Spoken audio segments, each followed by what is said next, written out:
Roster bubble, that's 2 words we discuss every year as we head into Bears training camp. And we're going to do it again, but with a little bit of a twist. And I'll probably do a specific video of like roster battle, competitions, whatever the case may be. But what I'm going to do on today's episode of Chicago Bears Now, my name's Harrison Graham, by the way. Bears have 91 players on the roster. The reason they have 91 instead of 90 is because they get the international exemption. So Tory Taylor, they're allowed to have an extra slot during the offseason. He still counts as one of the 53 when they trim down. But I'm going to place all 91 players into 4 categories. These are those categories. Locks, no chance of cut. Could someone get traded like Braxton Jones, little teaser, he's in the locks category? Sure, but there's no scenario I envision where they would get cut and not make the 53-man roster outside of some like legal issue. Safe, likely to make the team. It would be a surprise if they were to get cut. Bubble is exactly that. They're going to have to battle to make the team, you know. X amount of players for X amount of spots to make the 53-man roster. Long shots, either in some cases, no chance or, very small chance. Likely cut. Could be on the practice squad, but very little chance of making the 53-man roster. So let's start with locks. And I've got 28 pure locks, no chance they get cut. Caleb Williams at quarterback. I didn't include any other quarterbacks because, if they were to keep 2, one of Tyson Bagent or Case Keenum could get cut, but stay tuned for them. DeAndre Swift's my only lock at running back right now because what if they trade for someone who's the true backup? Monungai's a 7th-round pick. There's some unknown there. 3 locks at receiver, DJ Moore, Rome Odunze, Luther Burden. They will all be on this team no matter what. Cole Kmet and Colston Loveland are locks to be on the 53. They will not be cut. Joe Thuney, Jonah Jackson, Drew Dahlman, your new interior offensive line. Darnell Wright, Ozzie Trapillo as a 2nd-round pick, even if he's not a starter, he's a lock. Braxton Jones, I think, is a lock. Now, could he start on short-term, like on PUP or short-term IR or whatever, if he's not healthy? Sure, but I don't think there's a scenario where he gets cut. Trade, perhaps, but we're talking about guys who, if they don't get traded, they are a lock to make the team. He fits that bill. Montez Sweat, Dio Adengbo, they are locks, just given their contracts, regardless of how they play. Grady Jarrett's a lock. Javon Dexter's a lock. Shamar Turner, 2nd-round pick. He's a lock. Andrew Billings is a lock. I thought about putting him in safe, but I think he's a lock. TJ Edwards, Tremaine Edmonds, both locks. I got Ruben Hippolyte as a lock. 4th-round pick, but you're pretty thin at that position. They've spoken highly about him. I think he's a lock. Jalen Johnson, Kyler Gordon, they are locks at corner. Only corners I put in the locks category. Kevin Byard, Jaquan Brisker are locks. Could there be an injury to Brisker? Obviously, that's always in play, but if that doesn't happen, he's a lock. Cairo Santos, your kicker. Tory Taylor, your punter. Notice I didn't make a long snapper a lock, so keep that in mind. So 28 locks. So over half of the 53 is already decided, and honestly, there's probably a handful more in the Bears building that are like, yeah, they're going to be on this team. But for me, 28 locks, 28 out of 53 spots already decided.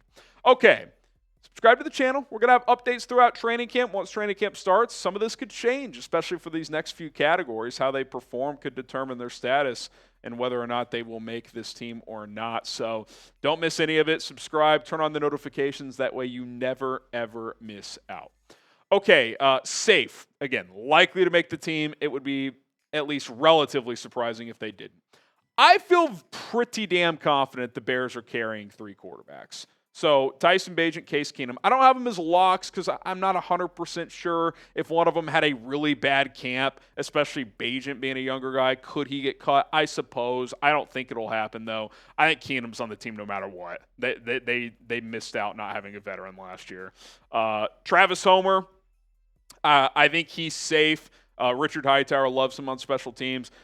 Kyle Monungai is a rare 7th-round pick.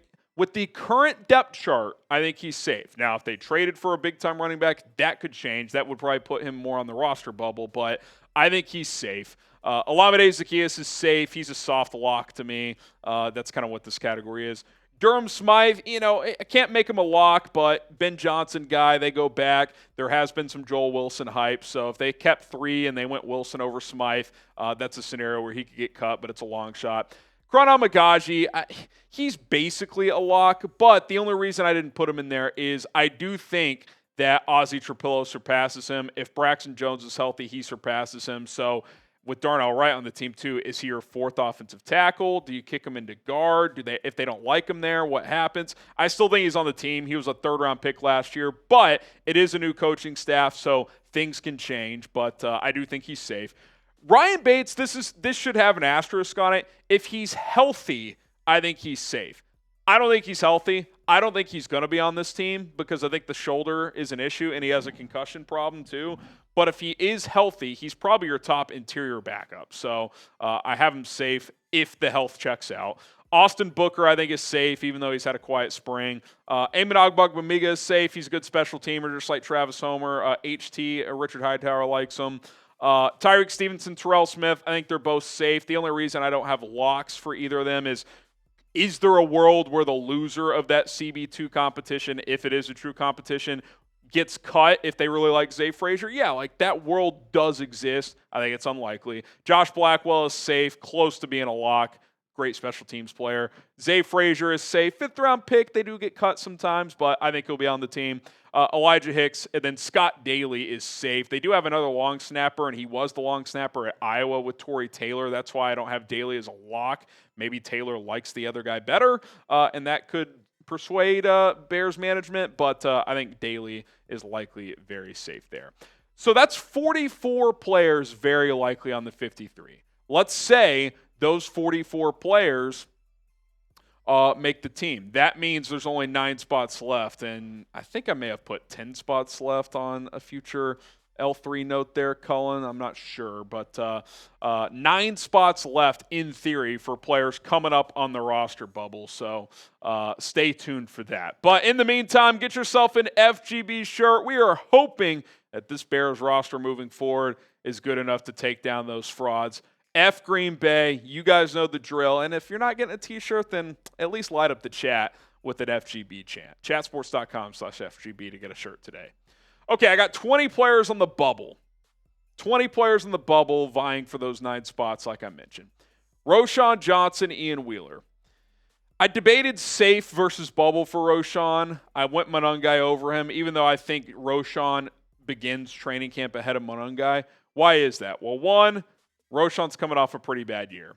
2, he's entering his 3rd season. 3, this coaching staff didn't draft him. They drafted Kyle Monungai. So I think there's a world where Monungai's on the team, Homer's on the team. What if they only carry 3? Or what if Ian Wheeler impresses and they want to keep him and Roschon's odd man out? I think Roschon's probably the safest out of most players on the bubble, but I've got him on the bubble with Ian Wheeler as well at running back. Could come down to those 2 for a spot.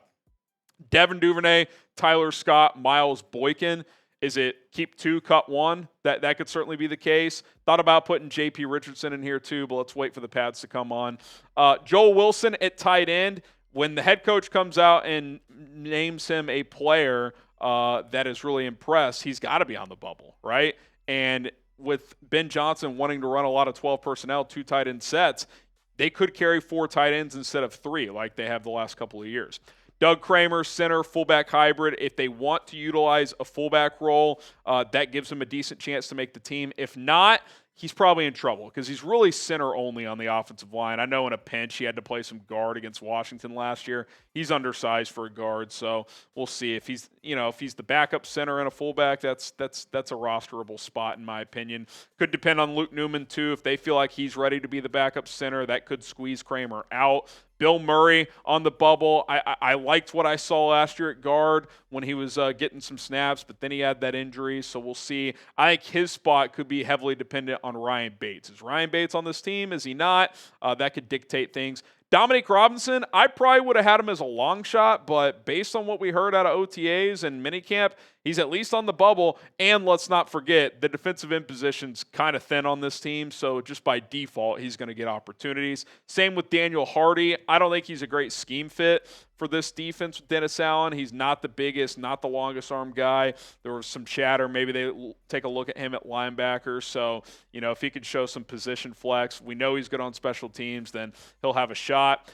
Chris Williams, I think he's probably on the right side of the bubble. He's probably your fourth or fifth defensive tackle right now, but that's a crowded position, as is Jonathan Ford and Zach Pickens. I really wanted to put Pickens in long shot, but he was a third-round pick 2 years ago, so if he shows some things, he'll have a chance to make the team. Noah Sewell on the bubble, big year for him as well, entering year 3. Nahshon Wright, I've elevated him to this status. I would not have had him on the bubble, but he's an Al Harris guy, brought him over from them overlapping in Dallas. He's tall and long at corner, too. He's got press man skills, which is what this defense is at corner. Nick McLeod, a veteran. He's played a lot of ball, can play on special teams, too. Can I think play some nickel as well.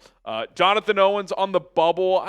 He's probably right in between safe and bubble. I think he's that fourth safety right now. But given the fact that the Bears' top 4 safeties are all set to be free agents, if it's close between Jonathan Owens and, say, like UDFA Major Burns, then maybe they would give them nod to Burns. Plus, they can save a couple $1,000,000 if they cut Owens. So I do think there's a world where he could get cut. And then Tarvarius Moore, who bounced from the practice squad to the active roster kind of the entire second half of last season, he'll have a chance to earn a roster spot as well on the bubble. So 20 players for 9 spots. If my top 44 are accurate, 28 locks, 16 likelies. So, it gets competitive. Like you gotta, every practice matters for these guys on the bubble. So that's where I have things right now, and I think that leaves us with 27 players left. So we will get to the long shots momentarily, but state your case. Make the case for a player on the roster bubble. Who are you pounding the table for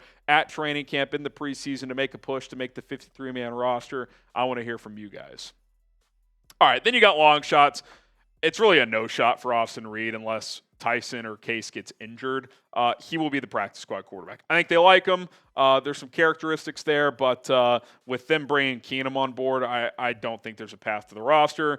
Deion Hankins, crowded running back room, could be a practice squad candidate. J.P. Richardson and Jade Walker, I do think are 2 players to watch. I think they could push their way onto the bubble. Richardson had a really good UDFA period. Jade Walker is his benefit to having a path is the Bears don't really have a true backup X receiver for Odunze. Jade Walker's 6'3", 200 pounds, so he profiles as someone who could be that. So if he has a strong camp, maybe he could push.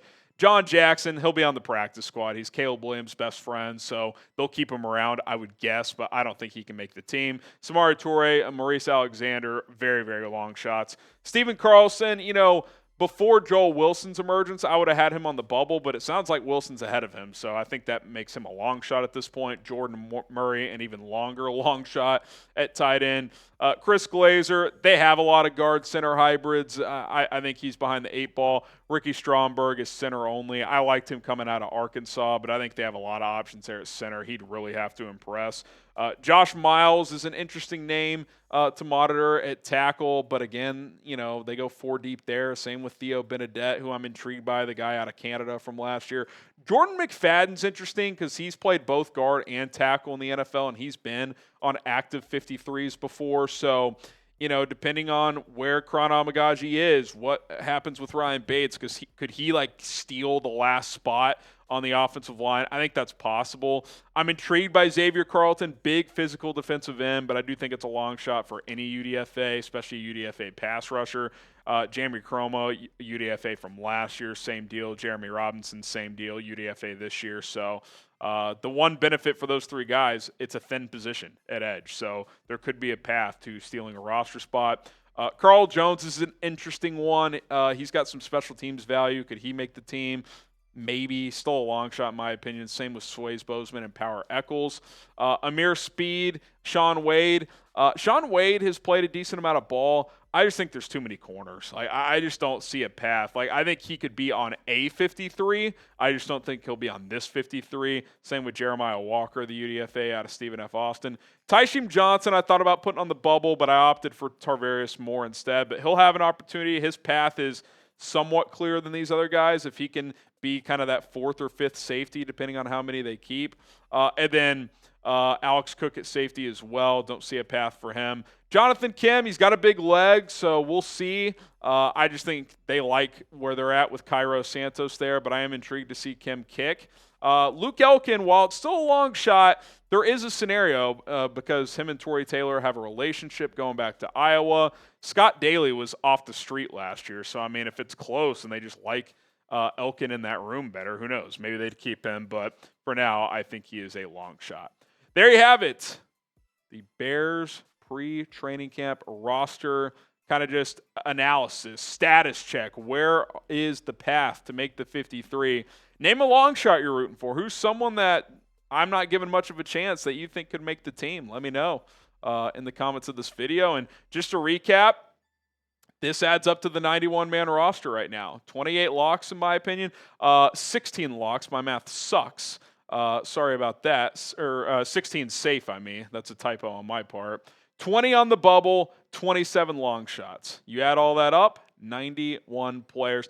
I got stuck at one point because I was like, I know there's 91, but I overpassed someone. And I think it was Jonathan Owens because I initially thought I put him in safe, but I put him on the bubble. But anyway, 28 locks, 16 safe, 20 on the bubble, 27 long shots, 91 players vying for 53 spots. That's going to do it for this edition of Chicago Bears Now. Appreciate everybody for tuning in to this video. We will be back tomorrow with more content, so go ahead and subscribe.